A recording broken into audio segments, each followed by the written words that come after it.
Hello guys, it's Marcus here and today I'm here to tell you a Carpenter story. This one is the cake story. Before I tell this story, this is just one of those stories that I saw in the Carpenter's forum, A&M Corner forums.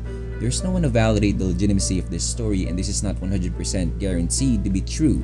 This is just one of those short little silly stories to tell. Now it's time to tell the story. Back in the later years of Karen's legacy, she worked on her solo album called Karen Carpenter. It is the only solo album by singer/drummer Karen Carpenter of the Carpenters.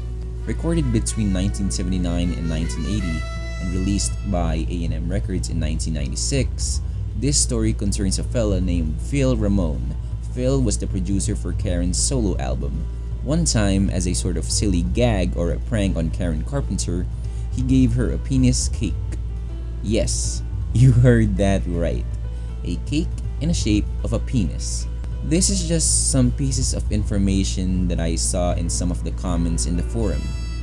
As a sort of comeback, Karen told Phil that her wedding was very formal, so he wore a tux.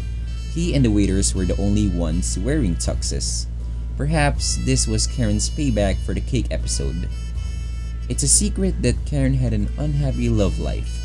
The sad irony regarding Karen's album is that she wanted to sing about the blissful love life and sexual satisfaction that she never had. And I do believe this was one of the causative factors in her anorexia. So this original comment was made by Ulalume. Either if it's pronounced as Ulalume or Ulalume, I'm really sorry if I pronounced it wrong. Bonnie Schiffman has two pics showcased on her website of Casey, Karen Carpenter, during the solo sessions. They were taken in LA, so these must be from January 1980. On one, with her head back and headphones on, you can see the lyrics Karen is singing on the sheet music in front of her. Just can't quite see which song it is. Also, just came across a quote on a website by jazz guitarist Steve Kahn that's related to the solo album, and a shot of her and Ramone that's slightly different to the usual one shown. Now before I end this video, I just want to read the comments that I saw on the forum. The original source that I got this from. One last story I'd love to share with you all about Phil's sense of humor revolves around a recording that we were doing for Karen Carpenter. It was obvious to all of us that something was very wrong with her health because she was so painfully thin. Not much was known then about serious eating disorders. As it turned out, she had a great sense of humor and had no problem poking fun at her squeaky clean image.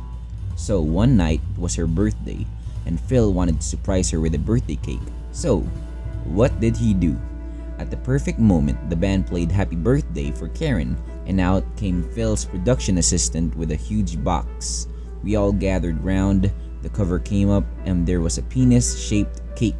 After the hysterical laughter died down, Karen said to us all, "Gee, thanks Phil, this is the closest I've ever been to one of those things." At that moment, everyone practically fell on the floor. In all my years, I don't remember a moment in any studio quite like that one. That was Phil's incredible sense of humor. This story does ring true, except for the Karen's birthday bit. March 2nd, 79, she hadn't started it. And March 2nd, 80, it was all over and she was recording music. Maybe the cake thing did happen just for another special occasion. And a skeptic commenter named Mr. J replied, Steve Kahn is mistaken about being in the studio with Karen on March 2nd, 1980. Karen was with Richard and Ella on that day recording music. From everything we know, Karen's album was finished and delivered to A&M in February 1980. The rest of the story about the birthday cake should be taken with a grain of salt. Karen and Phil, and some of those session players, aren't here to validate this story. And memories from an event that occurred 35 years ago can be a little hazy. But if the story is true, it's not a laughing matter. It's a secret that Karen had an unhappy love life. The sad irony regarding Karen's album is that she wanted to sing about the blissful love life and sexual satisfaction that she never had. And I do believe this was one of the causative factors in her anorexia. One thing I can definitely say, if someone gives you a penis-shaped birthday cake, that's a subtle way of saying, this is what you really need.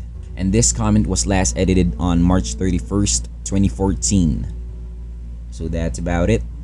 So that's it for the Karen Carpenter cake story. So I hope you guys find this story fascinating and interesting. So I hope you guys leave a like, subscribe, leave a comment in the comment section below, and I'll see you guys next time. Peace!